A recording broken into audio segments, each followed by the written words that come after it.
കർത്താവിനാലേറെ സ്നേഹമുള്ളവരെ, വചനവെയിലിലെ പ്രഭാതത്തിൽ നാം ധ്യാനിക്കുന്ന വേദഭാഗം സംഖ്യാപുസ്തകം 14 അധ്യായം 20 മുതലുള്ള തിരുവചനങ്ങൾ. അപ്പോൾ കർത്താവ് അരുളിച്ചെയ്തു, നിന്റെ അപേക്ഷ സ്വീകരിച്ച് ഞാൻ ക്ഷമിച്ചിരിക്കുന്നു. എന്നാൽ ഞാനാണേ ഭൂമി നിറഞ്ഞിരിക്കുന്ന എൻ്റെ മഹത്വമാണേ കർത്താവായി ഞാൻ പറയുന്നു. എൻ്റെ മഹത്വവും ഈജിപ്തിലും മരുഭൂമിയിലും വെച്ച് ഞാൻ ചെയ്ത അടയാളങ്ങളും കണ്ടിട്ടും എന്നെ 10 പ്രാവശ്യം പരീക്ഷിക്കുകയും എൻ്റെ സ്വരം അവഗണിക്കുകയും ചെയ്ത ഈ ജനത്തിലാരും അവരുടെ പിതാക്കന്മാർക്ക് ഞാൻ വാഗ്ദാനം ചെയ്ത ദേശം കാണുകയില്ല. എന്നെ നിന്ദിച്ചവരാരും അത് കാണുകയുമില്ല. പ്രിയമുള്ളവരെ, കർത്താവിനെ പരീക്ഷിക്കുന്ന ഇസ്രായേൽ ജനം, അവർ മറ്റൊരു നേതാവിൻ്റെ നേതൃത്വത്തിൽ ഈജിപ്തിലേക്ക് തിരിച്ചു പോകുവാനായിട്ട് മുതിരുമ്പോൾ കർത്താവിൻ്റെ ഉഗ്രമായ കോപം അവരുടെ മേൽ കടന്നു വരുന്നു. എന്നാൽ മോശ നിരന്തരമായ കണ്ണുനീരോടും പ്രാർത്ഥനയോടും കൂടി ദൈവസന്നിധിയിൽ വിനീതമായി അപേക്ഷിച്ചു, കർത്താവെ, അങ്ങ് ഈ ജനത്തെ വഴിയിൽ ഉപേക്ഷിച്ചാൽ അത് മറ്റുള്ളവർക്ക്, പ്രത്യേകിച്ച് ഈജിപ്തുകാർക്ക് പറഞ്ഞു ചിരിക്കാനുള്ളൊരവസരമായി മാറും എന്ന് പറയുകയും അത് കർത്താവിൻ്റെ ശ്രദ്ധയിൽപ്പെട്ട് അങ്ങനെ കർത്താവ് തൻ്റെ ഉദ്യമത്തിൽ നിന്ന് പിന്തിരിയുകയും ചെയ്തു. എന്നാലും അവിടുത്തെ കോപം അടങ്ങുന്നില്ല. കർത്താവ് അരുളി ചെയ്യുകയാണ്, മോശയെ, നിന്റെ അപേക്ഷ സ്വീകരിച്ച് ഞാൻ ഈ ജനത്തോട് ക്ഷമിച്ചിരിക്കുന്നു. എന്നാൽ ഞാനാണേ ഭൂമി നിറഞ്ഞിരിക്കുന്ന എൻ്റെ മഹത്വമാണ് കർത്താവായി ഞാൻ പറയുന്നു.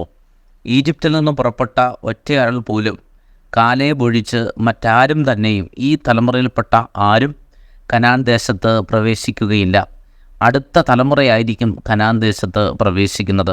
അപ്പോൾ യാത്ര ചെയ്യുവാനും ദുർഘടമായ പാതയിലൂടെ മുന്നോട്ട് പോകുവാനും വിധിക്കപ്പെട്ട ഒരു ജനത, അവർ ഒരിക്കലും കനാൻ നാട്ടിൽ പ്രവേശിക്കുകയില്ല. കാരണം എന്താണ്? അവർ ദൈവ പദ്ധതികൾക്കെതിരെ പിറുപിറുത്തു.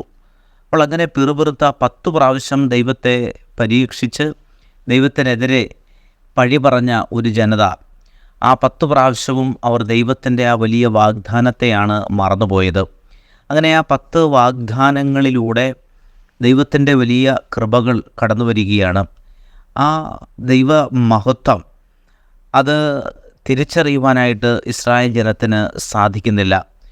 എൻ്റെ അപേക്ഷ, കർത്താവ് മോശയുടെ അപേക്ഷ സ്വീകരിച്ച് ഈ ജനത്തോട് കരുണയാകണമേ എന്ന് മോശ പ്രാർത്ഥിച്ചപ്പോൾ അത് കർത്താവിൻ്റെ ഹൃദയത്തിൽ നിറയുകയും എന്നാൽ അവരുടെ മേലുള്ള ആ ക്രോധത്തിൻ്റെ ആ ലാഞ്ചന അത് മറ്റൊരു ശാപമായി വീഴുകയും ചെയ്യുകയാണ്. ഈ തലമുറയിൽപ്പെട്ട ആരും കനാൻ ദേശത്ത് പ്രവേശിക്കുകയില്ല.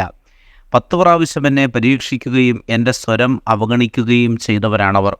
അപ്പോൾ കർത്താവിനെതിരെ പഴി പറയുക, അവിടുത്തേക്കെതിരെ സ്വരം ഉയർത്തുക, ഇത് ദൈവം ഒരിക്കലും ആഗ്രഹിക്കുന്ന ഒരു കാര്യമല്ല.